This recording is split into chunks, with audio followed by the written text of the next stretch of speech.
Today on MH News, we're talking demo reels.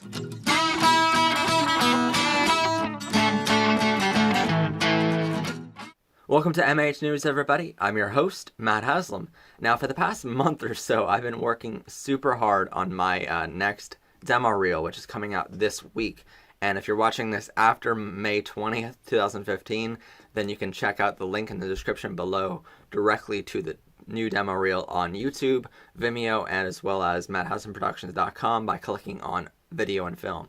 So it's really exciting for me to come out with my next demo reel because it's really the next stepping stone in my career. And I think what's important to note about a demo reel is that you absolutely need one, and you need to keep updating one. A lot of people actually on Facebook right now saying, demo reels aren't important. All you get is these contests, and that's true. If you put your demo reel on Vimeo, a lot of the different things you're going to get are, well, please be a part of this contest. I saw your demo reel and I really like it, so please be a part of this contest where you work for a couple months and figure out a different video for us, and then we choose one and that person gets $1,000. That's worth it. So I think, yes, you're going to have some of that on Vimeo, but if you put it on YouTube and you put it on Vimeo, then you're going to be able to not only send this to potential clients, you're going to be able to send it to potential employers as well. Because, let's face it, it's a lot easier to have a full-time job and just cash a paycheck at the end of the week than it is to start and run your own business. So keep that in mind. You have two key audience members that are completely different from each other, and they both want to see very different things in a demo reel. So that's important to note. And so I think what you need to do in the end demo reel is showcase any additional equipment you've worked with beyond a tripod. So if you've worked with a jib or a stabilizer, a Steadicam, a glide cam, or sliders, anything additional you've worked with, dollies, whatever it be, it's important to have at least one shot in your demo reel with that tool. Because at the end of the day, potential clients probably aren't going to know what it is. They're probably not going to know that a shot that's gliding through the air is by a Steadicam. They're probably not going to know that. But a potential employer will. So basically, showing that you've worked with Steadicams before is definitely a plus for you getting hired on a full-time basis. So keep all that in mind. So I think it's important, whatever you've had a chance to work with, definitely include it in your demo reel. I know some people, I saw a demo reel the other day that was, 42 seconds long or something like that? And that's insane. That is short. And I think, for the most part, if you're doing your first demo reel, that's okay. And it's okay to have it really short because people realize, okay, you might be a teenager or something like that, or you might not have done this for a while. But if you're beyond working in the film industry for about a year, then you should definitely have a demo reel that's at least 2 minutes, up to 4.5 minutes, I think the maximum is for the normal demo reel that people are going to be interested in. So I typically try to make my demo reel about 3.5 minutes long. And that's a good time because it's right about the same time that a music video is. And, definitely when you choose music for your demo reel, don't choose something with lyrics in it because that's horrible. It distracts from what you're trying to make them look at. If you do music recording and you want to showcase that in a demo reel, then make a whole nother demo reel for it. And some people make demo reels for certain applications. So they'll make one demo reel for just weddings, another demo reel for their corporate clients, so on and so forth. And okay, that's fine. But we don't all have the time to do that. That takes a lot of time. It takes like a month to do one, let alone make one for every client out there. It would just take you way too long and you wouldn't be working and doing anything. So besides this. So definitely keep that in mind. So I typically make my demo reel one big demo reel. It's 3.5 minutes long, but it includes all different types of work. So I send it out to all my potential clients, all my potential employers, and stuff like that. So definitely you want one very concise one. And one of the mistakes I made on my last demo reel, and I realize it now, was a little text scrolling at the top of the screen. And, it said different things like, we do documentaries, music videos, and weddings. And I'm like, well, I can just as easily make a demo reel with a couple shots in it of each of those different fields, and that will say it for me. I don't need text to say it for me. So I think the only text and graphics you should have in your demo reel are, maybe some big names you worked with, and then, for instance, in mine, in the very beginning, it says, HBO, Showtime, PBS, WVIA-TV, which is a local station here, by the way. So it says all those right in the beginning, and it's like, wow, he's worked with some pretty big crews here, and he's worked on some pretty big products. So it gives you credibility right then and there. And then I think, you can name some people that you worked with there. For instance, a mentor of mine actually had the opportunity to interview William Shatner for a movie. And so I think, that definitely became a part of his demo reel the next year. So, anything you've done big, definitely include it. But then the only other graphics you should have is maybe your name at the very beginning and the very end. And that's it. No other graphics, no other, this is who this is, Because if you just do a random interview with a random person, that the world won't know who he is. Maybe you do, and maybe your area does, but the world won't know. Then don't put it on just saying, this is what I worked with, this is who I worked with, this is who he is.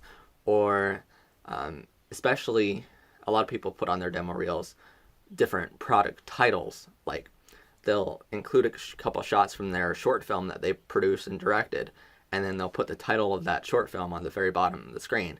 It's like, who cares? Who cares what the title of it was? Nobody's going to know that, besides you and people who have watched your short film. That's not important. I think the shot is more important. And there's something also to keep in mind here. Like, you need to choose the right music. You need to choose upbeat music, not no sad music, and not overly happy music. You need to choose just the right music. So I very highly suggest you go and find great music for this demo reel. A good resource for that for free is YouTube Creators Studio. Has free music on it. You can download and use in all your videos. You can go on to any of these stock footage sites, such as Pond5 or whatever, and get some music. Although it might have an expense to it, it's definitely worth doing for this. You need to really have great music. If you don't have great music, you don't have anything. You're not going to intrigue people.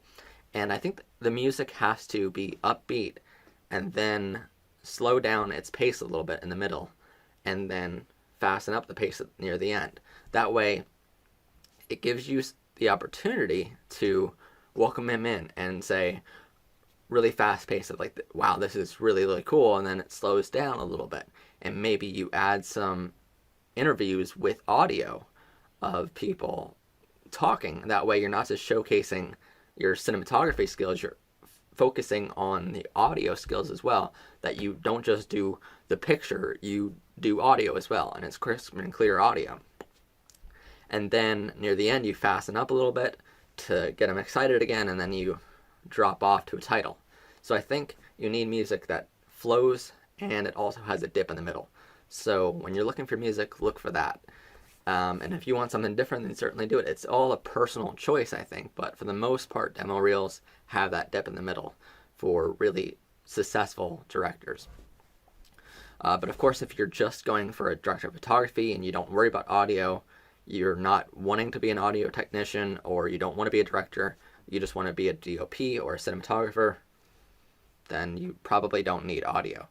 So keep all that in mind.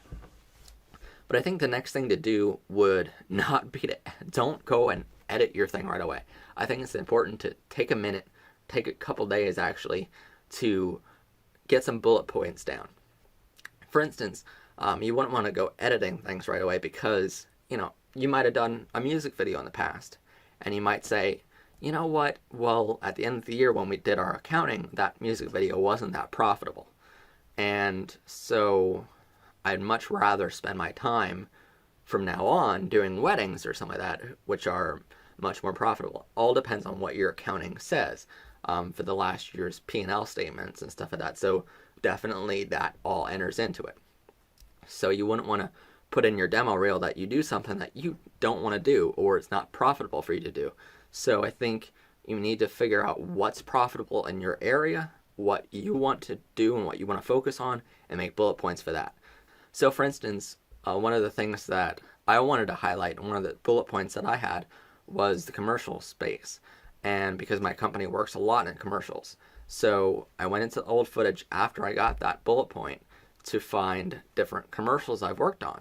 And so you're going to see in the end demo reel, there's videos of a Dodge Nitro. There's videos of a couple stores that I've done commercials for. There's shots of a book that I put out last year. So it really showcases that I know how to get a product shot and I know how to make that product look fantastic. So that was important to me. Then I also wanted to highlight that I do elderly interviews as well. And one of the things that my company really does heavily is to do interviews of people that, maybe are getting up there in age and their family wants to preserve their story on film. And so, I really wanted to showcase in my demo reel that I do that. And a great way to do that is just to have a couple interviews in there. And so that's exactly what I did. And rather than saying in text of, we do house tours, virtual house tours, this year we're actually going to have a house tour in our demo reel to showcase that. So I think that's kind of cool to show rather than tell. So keep that in mind. But I think overall you have to have a flow. You can't just have a bunch of random pictures. So I think you need to plan out your whole demo reel, bullet point everything that you want to highlight, and then script that almost to say, well, it's not just this, that, and the other thing mixed together. You have to have a flow.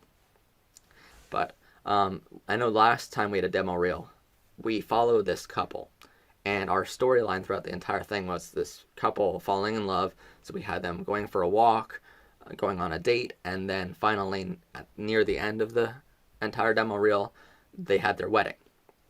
And so you saw this couple falling in love. And I think you need emotion in your demo reel, because when you send this to potential clients, they're going to want to see, man, these guys know how to capture the memories, not just the moments. That's important in a demo, because when you're advertising to wedding clientele, they want that emotion. They want to see their happiness and their sadness. They want to see all of that, They don't want to just see a wedding. They want to see the emotion. And I think that's important to focus on in your demo is emotions and play on that almost. But you need a storyline, and unfortunately I can't give away the storyline of our demo reel yet because it's not out yet, but you need a continuous storyline throughout your entire thing. And that's really important, and not just a mix mash of shots. And remember with this, whenever you're picking your shots, you don't need shots from the end final cut of these products. For instance, a couple products we've worked on, we handed them over to another editor who has edited all these products for us, some of them at least. Most of the things I edit myself, but even for things that I've edited, sometimes in the demo reel, there's shots that are better footage that wasn't chosen for the actual product, but it's better footage for the demo reel from that product. So for instance, if we shot a bunch of things for a documentary, some of those shots, yes, they're going to be chosen for the final cut, but that doesn't mean for our demo reel we're going to choose out of those options. We're going to choose from all the options. So it's important to keep all your footage, and that's exactly why we have massive hard drives all over the place in our office and other places to make sure no matter what, we have the footage to go back with and pick anything we want from anything we ever shot. And I think it's also important to get one of every type of shot you've gotten. So we have jib shots, we have slider shots, all that kind of stuff. But then I think it's important to have audio in it as well and have some emotion and a storyline. So that's our tips for demo reel. If you have any more tips, please comment below on Facebook or YouTube and share with everyone else. You can also submit your questions to questions@mhnews.info if you have any questions on this topic. And check out our demo reel coming out on May 20th, 2015 on YouTube, Vimeo, and MattHaslamProductions.com by clicking on Video and Film. Thanks for joining us today, and see us back here every Monday and Thursday for brand new episodes. Have a good one.